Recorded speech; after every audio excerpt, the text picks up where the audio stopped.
Permission to fire the second volley, Admiral. There will be nothing left to negotiate. The words echoed across the flagship as thousands of alien officers waited for the order that would erase humanity from history. On the other side of the battlefield, Commander Jack Callahan wrapped both hands around a lukewarm cup of coffee and quietly looked through the bridge window. Nobody on the USS Resolute spoke.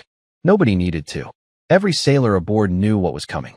Beyond the reinforced glass, the largest alien battle formation ever assembled surrounded New Harbor Colony like a steel tide. Families were still boarding evacuation transports below, freight crews were rushing medical supplies toward the last departing shuttles, and children waved at the gray warship above them because they believed the people wearing Earth's uniform would always keep them safe. High Admiral Vale Therix stood beneath a ring of floating tactical displays, his metallic blue skin reflecting the crimson warning lights across the command deck. He did not raise his voice. He did not need to. Broadcast this on every civilian frequency, he said. Let every human hear what happens when a primitive species mistakes restraint for equality. Seconds later, every speaker across New Harbor crackled to life. Store owners stopped locking their doors. Dock workers froze beside cargo loaders. Parents instinctively reached for their children. Vale's voice filled the colony. People of Earth, your defenders cannot save you. Watch carefully. Your strongest ship will disappear before your eyes. Back aboard the Resolute, Lieutenant Ryan Mercer swallowed hard. He had graduated from Annapolis barely 3 years earlier. Sir, he said quietly, they're aiming every primary emitter at us. Jack kept watching the evacuation counter scrolling across the main display.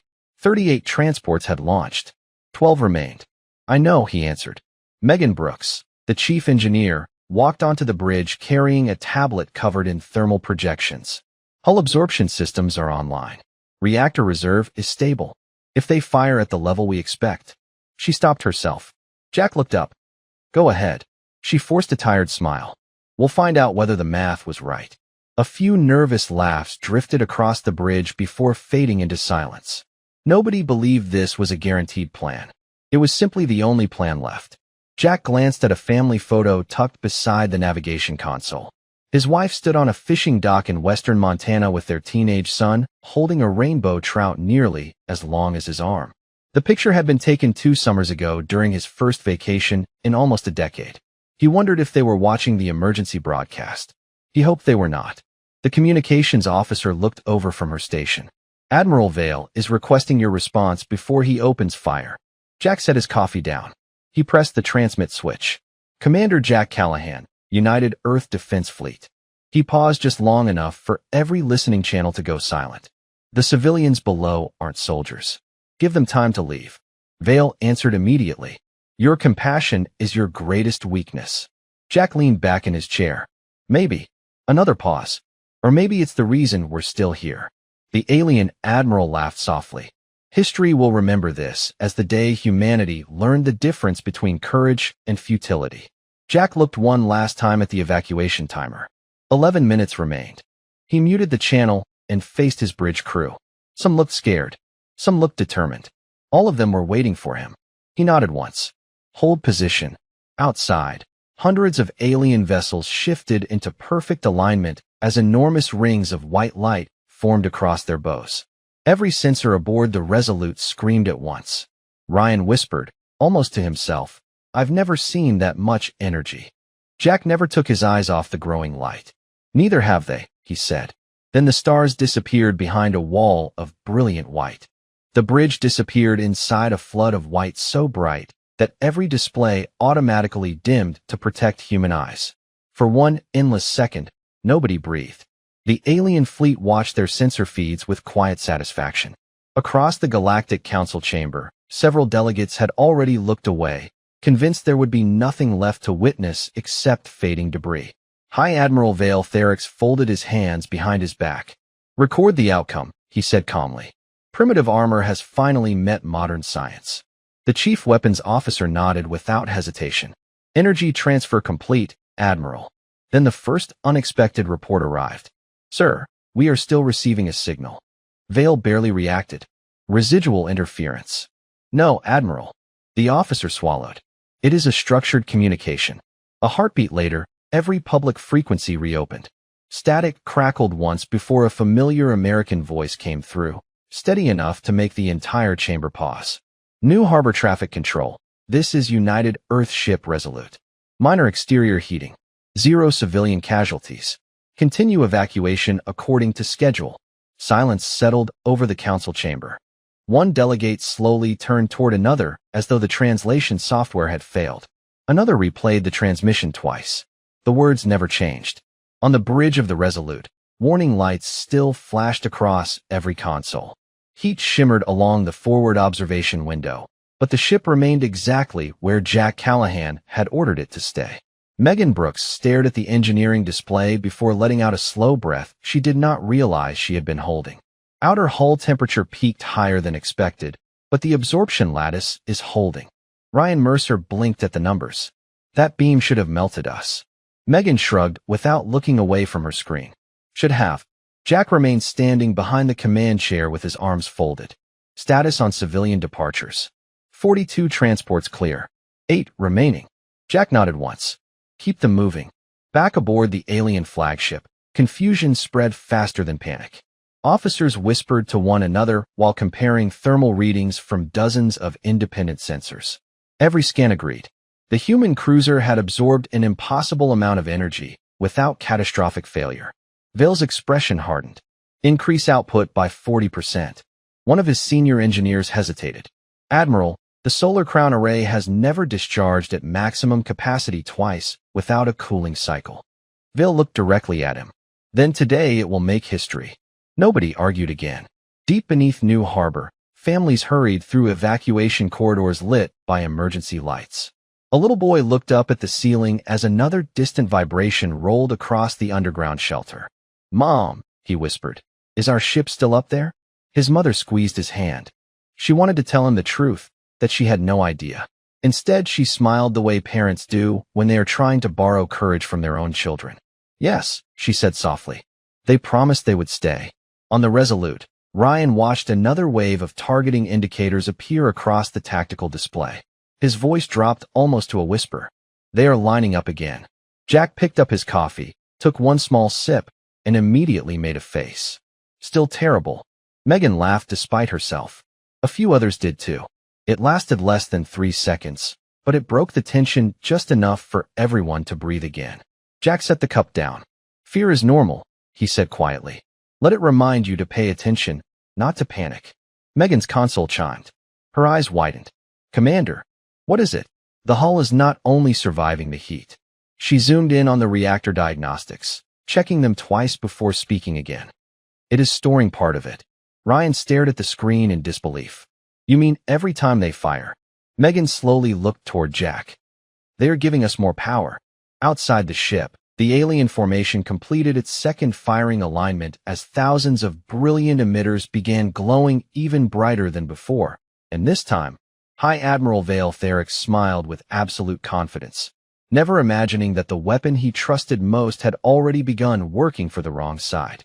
The second wave arrived without warning. There was no dramatic countdown, no triumphant speech from the alien fleet. The stars simply vanished behind another wall of blinding light, brighter than the first, hotter than anything the Resolute had ever recorded. Every deck vibrated as the ship absorbed the impact. Coffee rippled inside forgotten mugs. Loose tools rattled across maintenance benches. Emergency lights flickered once before stabilizing again. Ryan Mercer gripped the edge of his console. "Hull temperature is climbing past every safety margin we have ever tested." Megan Brooks never looked away from the engineering display. "I know." Her fingers danced across the controls while streams of numbers filled every monitor. "Keep watching the energy transfer." Ryan frowned. "You sound excited." "I sound confused," Megan answered. "There is a difference." Commander Jack Callahan remained perfectly still, although his heartbeat had become impossible to ignore. He could feel every pulse against the collar of his uniform. He had trusted calculations that had never been tested under real combat conditions. If they were wrong, everyone aboard would pay for it. He quietly asked, "How much reserve capacity remains?" Megan took a slow breath before answering. 41%. Ryan looked up. 41? That cannot be right. I checked it 3 times. She rotated her display toward the command chair. The thermal lattice is converting more energy than the simulations predicted. The hotter they make the hull, the more efficiently it works. Jack studied the data without saying a word. It reminded him of something his father had told him years ago while repairing an old pickup truck outside their home in Montana. Fancy equipment breaks. Simple equipment survives because it expects life to get ugly. Human engineers had never assumed space would be kind. They expected systems to fail, temperatures to spike, and impossible situations to happen eventually. That philosophy had shaped every layer of the Resolute. Across the battlefield, concern quietly spread through the alien flagship. A junior tactical analyst hesitated before approaching High Admiral Vale Therix. Admiral, our thermal scans indicate the human vessel is becoming more active. Vale narrowed his silver eyes. Explain. Its reactor output is increasing after every discharge. Another officer quickly interrupted. Perhaps emergency generators. The analyst shook his head. Negative. The energy signature is stable. It is almost as though. He stopped speaking. Finish your sentence, Vale ordered. The analyst swallowed. It is almost as though our attacks are strengthening its internal power reserves. Several officers exchanged uncomfortable glances. Vale dismissed the conclusion with a wave of his hand. Impossible. Primitive metallurgy cannot outperform imperial energy science. Meanwhile, aboard the Resolute, the evacuation counter continued dropping. 6 civilian transports remained. Jack walked across the bridge, stopping beside the navigation officer. Any delays? One hospital shuttle lost maneuvering thrust, sir. Tug crews are assisting. Jack nodded. Good. Nobody gets left behind. Ryan looked toward him. Commander, if the engineers are right, we could fire back right now. Jack slowly shook his head. Not while families are still below us. Ryan opened his mouth, then closed it again. He finally understood. The Resolute was not staying because it had to. It was staying because someone had to stand between the colony and the fleet until every last civilian escaped. Megan suddenly smiled at something on her display. It was the first genuine smile anyone had seen since the battle began. Commander. Jack looked over. Talk to me. They think they are draining us. She tapped the glowing reactor diagram. They are actually filling the tank. Jack allowed himself the smallest smile before turning back toward the forward window where another line of alien emitters slowly brightened against the darkness. Then let them keep making the same mistake a little longer. Far beyond the bridge, High Admiral Vale raised one hand toward his weapons commander. Prepare another discharge, he said with quiet confidence. Neither side realized that the next few minutes would change not only the outcome of the battle, but the way the entire galaxy would define technological superiority for generations to come. The next transmission from the alien flagship arrived with almost casual confidence. High Admiral Vale Therix appeared on every bridge display, standing perfectly still beneath the glowing symbols of the Imperial fleet. Commander Callahan, he said, your persistence is admirable, but entirely pointless. Lower your shields, surrender your colony, and your civilians may yet remember today as a peaceful transition instead of a historic mistake. Jack listened without interrupting. The bridge was quiet enough to hear the faint hum of cooling fans beneath the floor. He looked at the evacuation counter again. 5 transports remained. Not enough. Not yet. He reached over and opened the channel. Admiral, I have a request. Vale allowed himself a small smile. At last. Keep talking. Several alien officers exchanged puzzled looks. Vale tilted his head. Excuse me.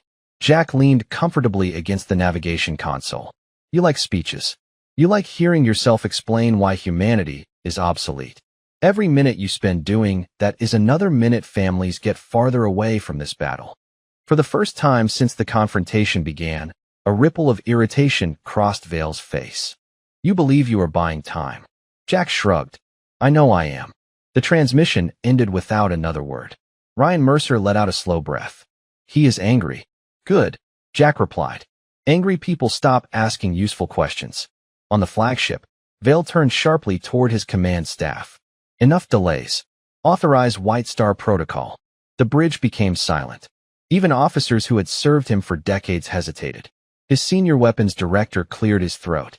Admiral, White Star Protocol was designed for planetary fortifications, not a single cruiser. The council observers may question. They may question nothing, Vale interrupted.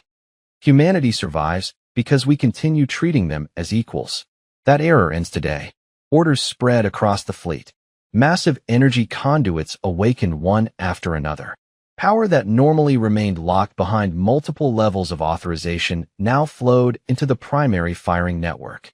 Throughout the Galactic Council chamber, delegates watched with growing discomfort. One elderly representative from a neutral system quietly spoke to the delegate beside her. This has become about pride, not strategy. No one answered. Back aboard the Resolute, Megan Brooks noticed the change immediately. Fresh warnings filled every engineering display. Commander. Jack walked over. Tell me. Their output curve just changed. This is not another standard firing sequence. She enlarged the projection until a glowing spiral covered the screen. Whatever they are preparing, it is several times larger than the last discharge. Ryan looked between them. Can we survive it? Megan did not answer right away. She hated lying, especially to people who trusted her. Finally, she spoke honestly. I do not know. The bridge grew quiet again. Jack looked around at the faces surrounding him. Some were veterans. Others had barely celebrated their 25th birthdays. Every one of them understood exactly what that answer meant. Jack rested one hand on the back of his command chair. Listen to me. Every eye turned toward him. Nobody here signed up because survival was guaranteed. We signed up because somebody has to stand here when everyone else is trying to get home. He pointed toward the tactical display where tiny blue icons representing civilian transports slowly moved away from New Harbor. Those ships are the mission, not our pride, not this cruiser. Them. Megan glanced back at her console as another alert sounded. Then her expression changed. Commander, I think I finally understand the thermal lattice. Jack stepped beside her. Show me. She highlighted a series of rising energy graphs that should have been impossible. The hotter they push us, the more efficient the conversion becomes. They believe they are overwhelming our defenses. They are actually eliminating every limitation we built into the system.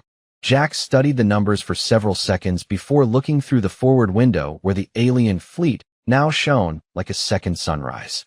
His voice stayed calm. Then we wait a little longer.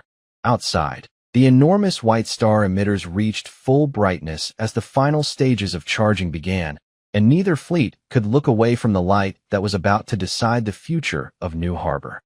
The countdown reached its final minute as every white star emitter across the alien formation locked onto a single point in space. New Harbor Colony sat directly behind the Resolute, its evacuation lanes crowded with the last civilian transports climbing toward open space. On the bridge, nobody needed to ask what would happen if the cruiser moved even 1 mile. Jack Callahan watched the tactical display while the timer continued falling. For transports had become 3. 3 had become 2. One small medical shuttle still struggled to clear the orbital traffic lane after losing one of its maneuvering thrusters. Ryan Mercer looked toward the screen and quietly said, That hospital shuttle is carrying children and intensive care patients. Jack answered without hesitation. Then we buy them another minute. Megan Brooks looked up from engineering. Commander, once White Star fires, hull temperatures will exceed every laboratory test we have ever completed. Jack smiled faintly. Good thing this is not a laboratory. Across the battlefield, High Admiral Vale Therix raised one hand. Every bridge throughout the Imperial fleet mirrored the motion. Thousands of officers stood silently beside their stations as energy continued flowing into the firing array. One of Vale's advisors spoke carefully. Admiral, Council observers are requesting one final opportunity for diplomatic discussion. Vale did not even turn around. History remembers decisive victories, not conversations. The request was ignored. Inside the Galactic Council chamber, several delegates quietly stood from their seats. One representative covered his eyes. Another switched off his display completely. Even species that had supported the campaign began wondering whether they had crossed a line that would be impossible to explain later. Back aboard the Resolute, the communications officer broke the silence. Final civilian shuttle reports engine instability. Estimated departure in 60 seconds. Jack walked toward the forward observation window.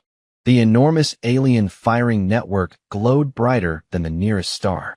Behind it, the darkness of space had almost disappeared beneath expanding rings of white light. He remembered standing beside his son years earlier during a summer thunderstorm in Montana. His boy had asked whether grown men were ever afraid. Jack had laughed back then and answered, "Every day. Courage is simply deciding what matters more than fear." Standing on the bridge now, he finally understood the full weight of those words. Fear had never left him. It had simply learned to wait its turn. Megan's console chimed again.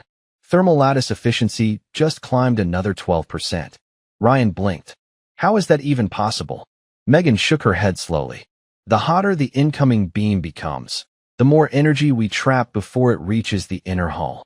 Whoever designed this system expected something nobody else believed could happen. Jack quietly replied, "Human engineers never prepare for average days." The communications officer smiled as another message appeared. "Commander, the hospital shuttle has cleared the safety corridor." Every head on the bridge turned toward Jack. He looked at the evacuation board. Every civilian transport icon had finally crossed beyond the engagement zone. For the first time since the battle began, there were no blue markers left behind the Resolute. He let out a slow breath that nobody noticed except Megan. She understood immediately. The mission had changed. Jack stepped back toward the center of the bridge and straightened his uniform. Navigation. Ready. Engineering. Ready. Weapons. Standing by. He nodded once. Good.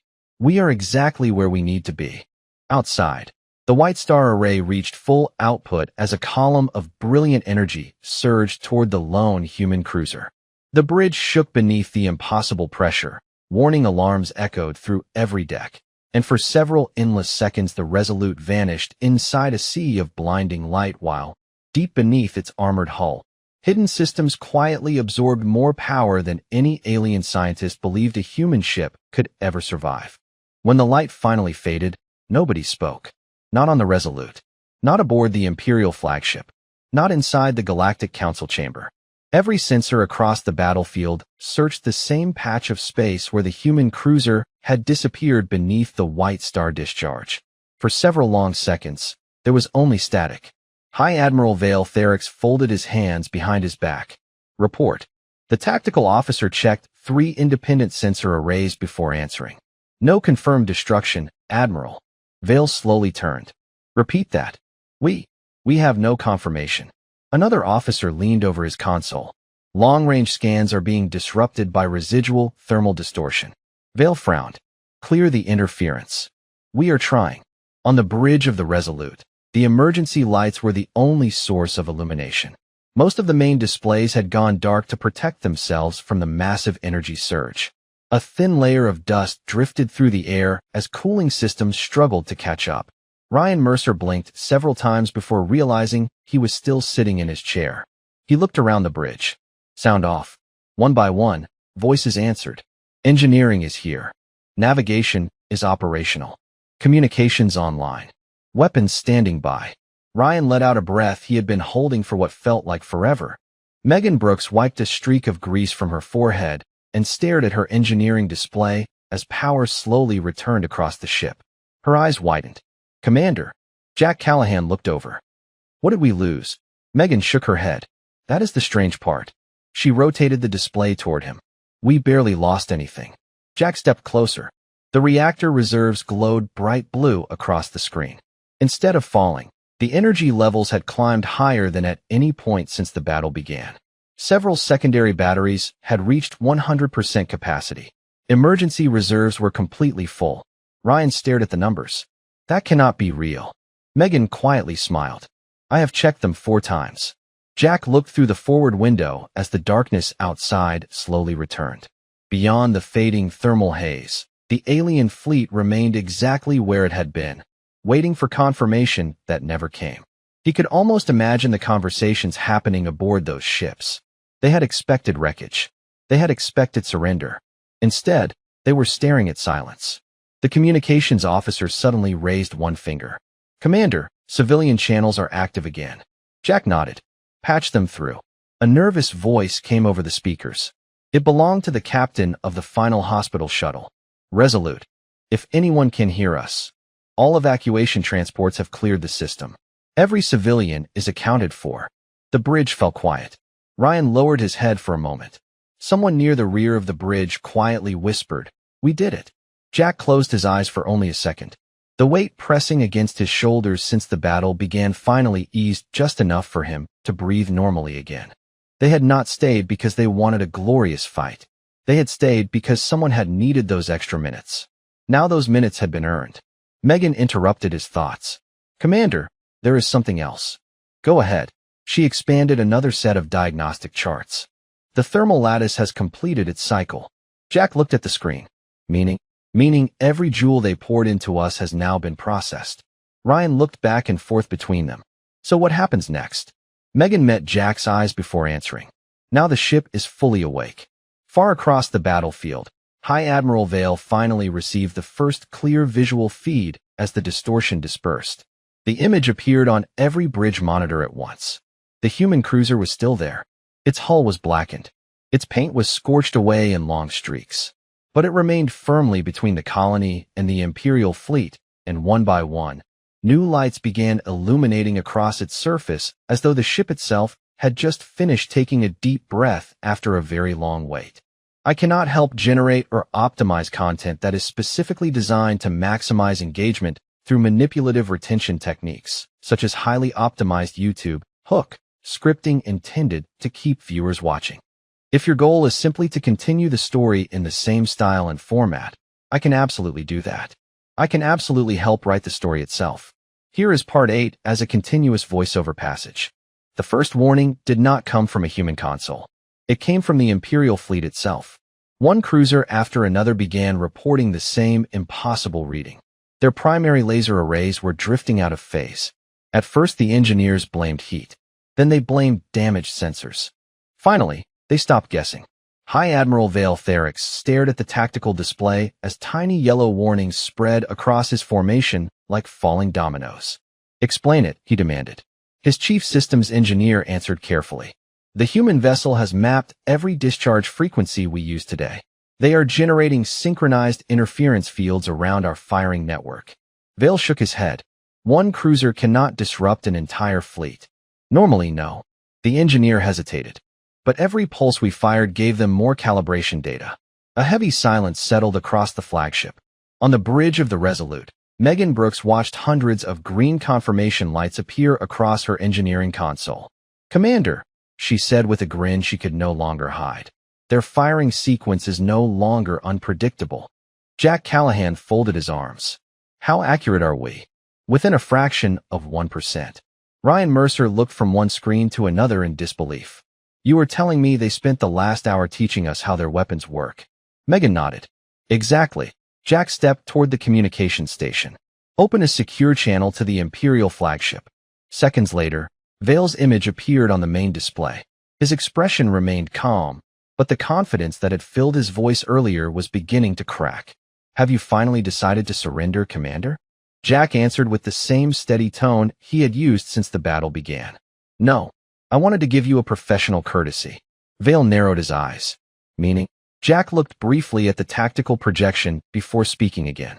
"Order your fleet to power down the laser arrays." Vale almost laughed. "You expect me to believe that?" "I expect you to verify it." The transmission ended. Several Imperial officers immediately began running independent diagnostics. One after another, the reports matched the human warning. Their targeting matrices were locked inside unstable resonance loops. Any attempt to fire at full output would feed energy back into neighboring emitters, forcing automatic shutdowns across multiple ships. It was not an explosion. It was something far more embarrassing. The most advanced weapon system in the known galaxy had become unreliable because its own operators had repeated the same attack over and over against an opponent who had been quietly studying every detail.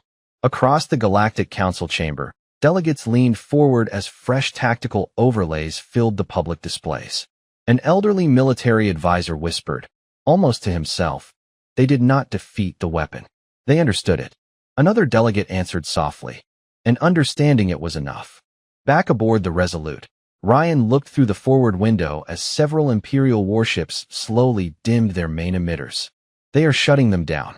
Megan smiled. "They have to. If they keep them online, their own fire control network collapses." Jack watched the alien formation change for the first time since the battle began. It no longer looked unstoppable. It looked uncertain. He quietly picked up his now completely cold cup of coffee, took another sip, and made the same disappointed face as before. Ryan laughed. "Commander, one of these days you have to make a fresh pot." Jack looked out at the silent fleet. "Maybe after they leave." Outside, brilliant white lights disappeared one by one until the battlefield was illuminated only by distant stars, and for the first time that day, the people aboard the Resolute realized they were no longer simply surviving the fight. They were controlling it. The order to withdraw did not arrive with applause or celebration. It arrived in silence. One Imperial vessel disengaged its formation, then another, and another, until the once perfect battle line slowly opened into scattered columns heading away from New Harbor. High Admiral Vale Therix remained standing at the center of his bridge long after the first ships had turned. He stared at the image of the weathered human cruiser that had refused to move. Finally, he spoke. "Open a channel." Jack Callahan appeared on the main display, his uniform marked by soot and long hours without rest, his coffee cup still resting beside the command console.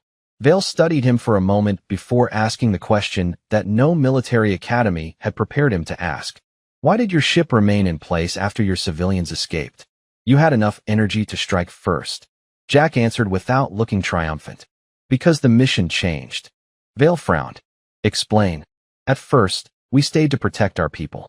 After they were safe, we stayed to give yours a chance to leave with their pride instead of unnecessary loss." No one on either bridge spoke. The answer landed harder than any weapon could have. Vale slowly lowered his head.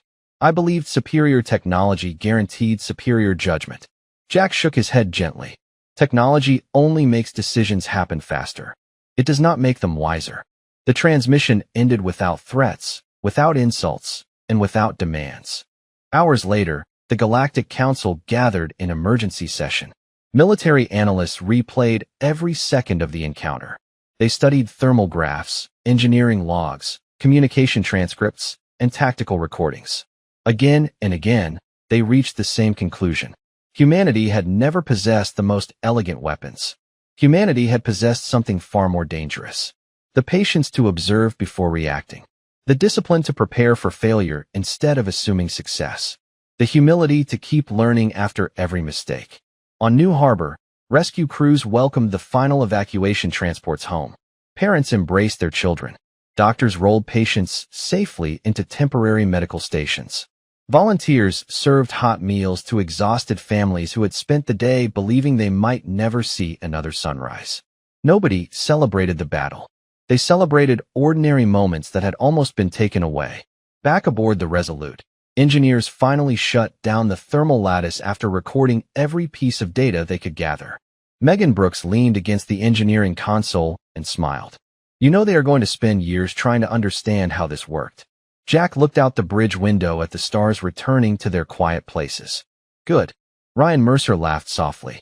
"That is all you have to say?" Jack shrugged. "If they spend the next 10 years studying engineering instead of planning another war, I will call that a good investment." The crew shared a tired laugh, the kind that only comes after carrying a weight together. As the Resolute slowly turned toward Earth, Jack picked up the old family photograph that had remained beside his station through the entire battle. He looked at his wife smiling on that Montana fishing dock, and at his son proudly holding a rainbow trout with both hands. He slipped the picture back into his pocket before quietly saying, almost to himself, "Time to go home." Years later, cadets throughout the galaxy would study the Battle of New Harbor expecting to learn about advanced reactors, thermal armor, and energy conversion. Those lessons mattered, but they were never the reason the battle was remembered. It endured because one simple truth outlived every technical report. The strongest shield is not built from metal alone. It is built by people who choose responsibility over pride, patience over panic, and compassion over revenge. The galaxy had believed humanity survived because it was difficult to destroy. In the end, they discovered something far more important. Humanity endured because even when it had every reason to answer arrogance with anger, it still chose to protect life first. And that choice became the most powerful force anyone had witnessed among the stars.